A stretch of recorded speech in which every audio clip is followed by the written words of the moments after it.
इस वीडियो में हम पेरेंट्स वीज़ा के प्रोसेसिंग टाइम के साथ साथ प्रायोरिटी अपडेट्स पर चर्चा करेंगे। सरकार की policy priorities department of home affairs के अनुसार फैमिली माइग्रेशन एप्लीकेशंस को उसी ऑर्डर में प्रोसेस करते हैं जिस ऑर्डर में वे रिसीव करते हैं, भले ही वे कभी भी सबमिट किए जाए। तो अगर आप भी पेरेंट वीज़ा के बारे में जानना चाहते हैं तो इस वीडियो को ज़रूर देखें और हाँ, वीडियो को लाइक, शेयर और सब्सक्राइब करना न भूलें। ब्रेन ड्रेन कंसल्टेंट्स की तरफ से हमारे इमिग्रेशन इन्फॉर्मेशन और news channel A to Z immigration updates में आपका हार्दिक स्वागत है। Department of home affairs family migration applications को प्रायोरिटी ऑर्डर में प्रोसेसिंग करते हैं, भले ही कोई एप्लीकेशन कभी भी दर्ज किया गया हो, बस वह सरकार की पॉलिसी प्रायोरिटीज़ के अकॉर्डिंग होना चाहिए।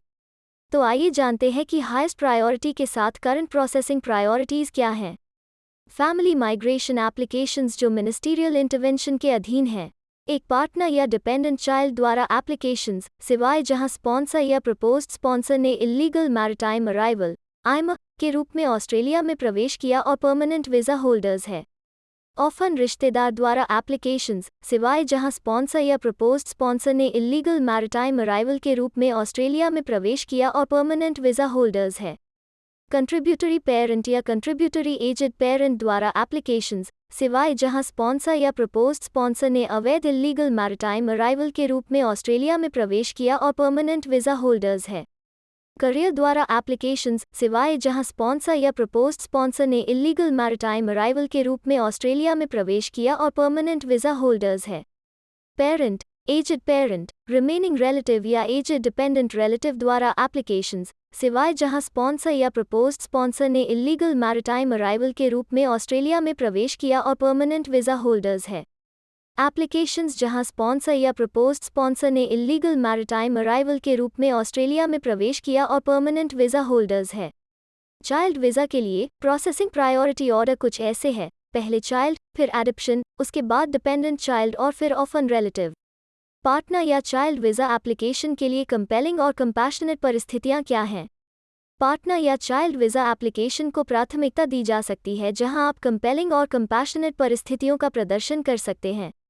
आपको वीज़ा ऑफिस के साथ प्रायोरिटी प्रोसेसिंग के लिए रिक्वेस्ट करने की आवश्यकता होगी जहां आपका एप्लीकेशन प्रोसेस किया जा रहा है और आपके क्लेम्स का सपोर्ट करने के लिए सबूत प्रदान करना होगा। इस बात की कोई गारंटी नहीं है कि आपके आवेदन को हाई प्रायोरिटी दी जाएगी, क्योंकि अन्य आवेदकों की समान या अधिक कंपेलिंग और कंपैशनेट परिस्थितियां हो सकती हैं। वे कंट्रीब्यूटरी पेरेंट या अदर फैमिली वीज़ा एप्लीकेशंस के प्रोसेसिंग या लाइन में कंपेलिंग और कंपैशनेट की परिस्थितियों को कंसिडर नहीं कर सकते। डिपार्टमेंट पेरेंट वीज़ा एप्लीकेशंस को प्रोसेस करना जारी रखेगा, पर वीज़ा एप्लीकेशंस पर विचार करते समय महामारी से उजागर होने वाली प्रॉब्लम्स को ध्यान में रखते हुए ऑस्ट्रेलियाई सरकार कोविड-19 ट्रैवल रिस्ट्रिक्शंस और वीज़ा होल्डर्स के लिए जानकारी विभाग की वेबसाइट कोविड-19 और बॉर्डर पर उपलब्ध है। डिपार्टमेंट ने फाइनल प्रोसेसिंग के लिए मई 2021 तक पेरेंट वीज़ा की क्यू रिलीज डेट्स जारी की है। कंट्रीब्यूटरी पेरेंट वीज़ा एप्लीकेशंस के साथ मई 2016 तक की queue date, parent visa applications के साथ अक्टूबर 2010 तक की क्यू डेट और दिसंबर 2012 तक की क्यू डेट के साथ aged parent visa applications. Department इस जानकारी को तभी अपडेट करता है जब लेटेस्ट फाइनल प्रोसेसिंग डेट्स उपलब्ध हों। पेरेंट वीज़ा का प्रोसेसिंग टाइम अपडेट। एक बार जब department current migration programme year में उपलब्ध वीज़ा प्लेसेस की संख्या तक पहुंच जाता है, तो वे किसी भी ऐसे एप्लीकेशन पर विचार करेंगे जो लाइन में हैं और फाइनल प्रोसेसिंग के लिए जारी किए गए हैं और बाद के साल में किसी स्थान के लिए अभी तक फाइनलाइज्ड नहीं हुए हैं। कंट्रीब्यूटरी पेरेंट और aged parent visa processing times कई कारणों से बदलते हैं, जिनमें शामिल हैं: प्लानिंग लेवल्स में परिवर्तन, कितने वीज़ा एप्लीकेशन सबमिट किए जाते हैं, कितने एप्लीकेशंस वापस लिए या रिफ्यूज़ किए गए, administrative appeals tribunal remits, ministerial intervention के मामले, प्रोसेसिंग डायरेक्शंस में परिवर्तन।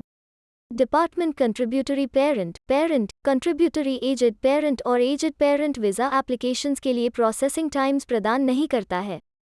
इन वीज़ा के लिए एप्लीकेशंस कैपिंग और क्यूइंग के अधीन हैं। हालांकि मौजूदा करंट प्लानिंग लेवल्स पर उनका अनुमान है कि फाइनल प्रोसेसिंग के लिए जारी होने में कम से कम 64 महीने लगने की संभावना है, अगर दर्ज किए गए नए कंट्रीब्यूटरी पेरेंट वीज़ा एप्लीकेशंस जो क्यूड होने वाले मानदंडों को पूरा करते हैं। क्राइटेरिया को पूरा करने वाले queued new parent and aged parent visa applications को अंतिम रूप देने में लगभग 30 साल लगने की संभावना होती है। हमें उम्मीद है कि आपको हिंदी भाषा में इमिग्रेशन रिलेटेड सही जानकारी पहुंचाने की हमारी यह कोशिश आपको पसंद आ रही होगी। कृपया कमेंट्स में अपने सजेशंस और फीडबैक जरूर दें। हमें सपोर्ट करने के लिए हमारे चैनल को लाइक, शेयर और सब्सक्राइब करना मत भूलिएगा। और हाँ, बेल आइकन को अभी दबा दीजिए। अपना कीमती समय देने के लिए एक बार फिर से धन्यवाद। एक अन्य वीडियो के साथ जल्दी ही आपसे दोबारा मुलाकात होगी।